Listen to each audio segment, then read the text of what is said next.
தற்பொழுது காணப்படுகின்ற மழையுடனான காலநிலையை தொடர்ந்து நாடு பூராகவுமாக டெங்கு நோயாளர்களின் எண்ணிக்கை மிக அதிகரித்த அளவில் அதிகரித்துக் கொண்டிருக்கின்றது. இதன் காரணமாக வைத்தியசாலைகள் கூட நிரம்பி வழிகின்றது. வைத்தியசாலைகளில் இடப்பற்றாக்குறைகள் காணப்படுகின்ற இவ்வாறு வரலாற்றில் இல்லாத அளவு ஒரு பெருமானத்தில் கொழும்பு மாவட்டத்திலும் கூட இந்த டெங்கு நோயாளர்களின் எண்ணிக்கை வெகுவாக அதிகரித்துக் கொண்டிருக்கின்றது.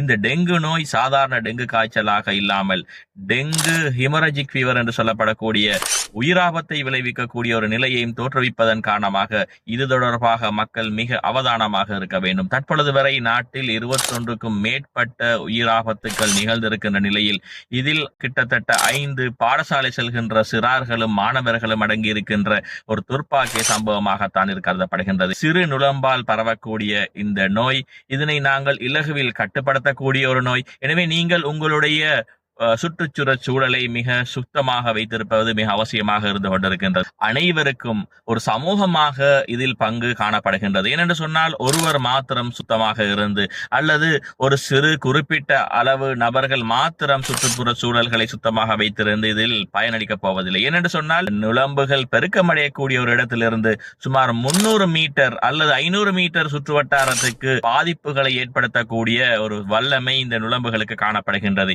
எனவே ஒரு குழுவாக சமூகமாக ஒன்றிணைந்து நீங்கள் சிரமதான பணிகளில் ஈடுபடுங்கள். சுத்தமாக நீர் தேங்கி இருக்கக்கூடிய இடங்களில் தான் இந்த நுளம்பு பெருக்கமடைகின்றது.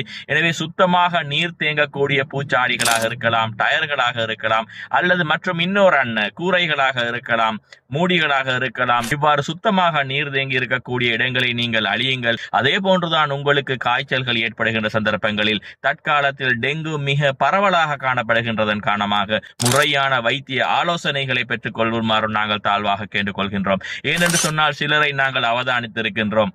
காய்ச்சல் என்றவுடன் கடுமையான காய்ச்சலை குறைப்பதற்காக வேண்டி பாதிக்க கூடாத மருந்துகளையும் NSAID வகைகளையும் எஸ்பிரின் போன்ற வகைகளையும் சப்போசிட்டரி என்று காய்ச்சலை குறைப்பதற்காக வேண்டி மருந்துகளையும் பாவிக்கின்றனர். தாமாகவே பரிந்துரை செய்து பார்மசிகளில் மூலம் பெற்றுக்கொண்டு பாவிக்கின்றனர்.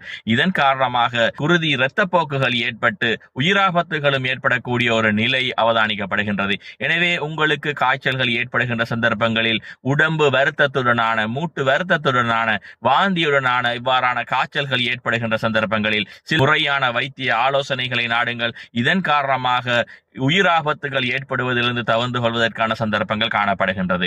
அதே போன்று முக்கியமாக நுளம்புகள் பெருக்கமடைகின்ற இடங்களை நீங்கள் சுத்தமாக வைத்திருப்பதன் மூலமாக டெங்கு நோயின் பாதிப்புகளில் இருந்து உங்களையும் உங்கள் குடும்பத்தையும் சமூகத்தையும் பாதுகாத்துக் கொள்வதற்கு முடியுமாக இருக்கின்றது.